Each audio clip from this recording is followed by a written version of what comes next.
Net ও নিটের মতো elite পরীক্ষায় দুর্নীতির প্রশ্ন ফাঁসের অভিযোগ ঘিরে দেশ জুড়ে তোলপাড়। এই আবহে এবার রাজ্যে প্রাথমিক নিয়োগ দুর্নীতির মামলায় বড় নির্দেশ দিল কলকাতা হাইকোর্ট। ওএমআর ও সার্ভার দুর্নীতির শেষ দেখতে এবার সিবিআইকে অল আউট ছাপানোর নির্দেশ দিলেন বিচারপতি।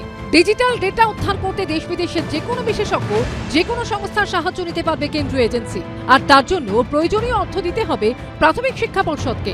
এমনটাই নির্দেশ দিলেন কলকাতা হাইকোর্টের বিচারপতি রাজাশেখর মান্থা।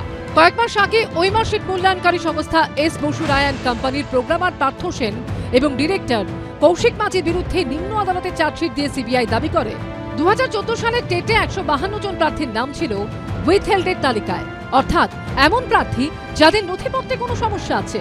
কিন্তু সিবিআই চার্জশিটে দাবি করা হয় এস বসু রায় অ্যান্ড কোম্পানির প্রোগ্রামার পার্থ সেন ফেল করা প্রার্থীদের নামও সেই তালিকায় ঢুকিয়ে দেন। প্রাথমিক শিক্ষা পর্ষদের তৎকালীন সভাপতি এবং তৃণমূল বিধায়ক মানিক ভট্টাচার্যকে ইমেল করেন তালিকা। শুধু তালিকা নয়, কারচুপি হয়েছিল ওএমআর শিটেও।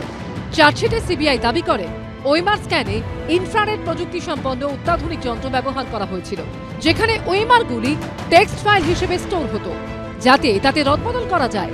শুক্রবার ফের হাইকোর্টে ওএমআর সংক্রান্ত রিপোর্ট জমা দেয় সিবিআই। যদিও সেই রিপোর্ট দেখে পুরোপুরি সন্তুষ্ট হতে পারেননি বিচারপতি রাজাশেখর মান্থা। তারপরই তিনি নির্দেশ দেন ওএমআর এর ডিজিটাল ডেটা উদ্ধার করতে দেশ বিদেশের যে কোনো বিশেষজ্ঞের সাহায্য নিক সিবিআই। সরকারি বা আইবিএম, উইপ্রো, টিসিএস এর মতো যে কোনো বেসরকারি তথ্য প্রযুক্তি সংস্থার থেকে সাহায্য নেওয়া যাবে। প্রয়োজনে কোনো এথিক্যাল হ্যাকারের সঙ্গে যোগাযোগ করতে পারবে সিবিআই। আর এর জন্য যে অর্থ খরচ হবে তা দিতে হবে প্রাথমিক শিক্ষা পর্ষদকে। আসল জায়গা ধরেছেন এবং মহামান্য বিচারপতি বলে দিয়েছেন যে কোথায় গেলে ওএমআর কেলেঙ্কারিটা একদম আসল ধরা পড়বে, এবং এটা এবারে সিবিআইকে করতে হবে।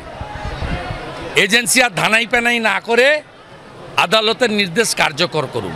সিবিআই তদন্ত করছে তো করছে, মাসের পর মাস, বছরের পর বছর যাচ্ছে, কিছুতেই ঠিক জায়গা মতো গিয়ে ধরছে না বা ধরতে পারছে না। কেন? যথাযথ, কারণ আমাদের ছেলে মেয়েদের জীবন নিয়ে ছেলেমেয়েরই খেলা হয়েছে। টাকার বিনিময়ে চাকরির নাম করে নেতারা পকেটে টাকা ভরেছেন, আর আজকে ফ্রি হ্যান্ড দিয়েছে সিবিআইকে। আর যেন সময় বেশি না লাগে। সিবিআইকে 7 সপ্তাহের মধ্যে তদন্তে অগ্রগতির রিপোর্ট জমা দিতে নির্দেশ দিয়েছেন বিচারপতি রাজাশেখর মান্থা। বলেছে ঝাঁপাতে হবে, কত তলা থেকে ঝাঁপাবে, কজন ঝাঁপাবে, এরকম এখনো গাইডলাইন তো শোনা যাচ্ছে না। দুদিন বাদে এগুলো শোনা যাবে। যা যা বলার মহামান্য কোর্ট বলেছেন, তদন্ত চলছে, দেখা যাবে। শেষমেশ কি ঘুচবে ওএমআর রহস্য? ধরা পড়বে দুর্নীতির মাথারা? সেই প্রশ্ন রয়েই যাচ্ছে। সৌভিক মজুমদার, সমীরণ পাল ও কৃষ্ণেন্দু অধিকারী রিপোর্ট, এবিপি আনন্দ।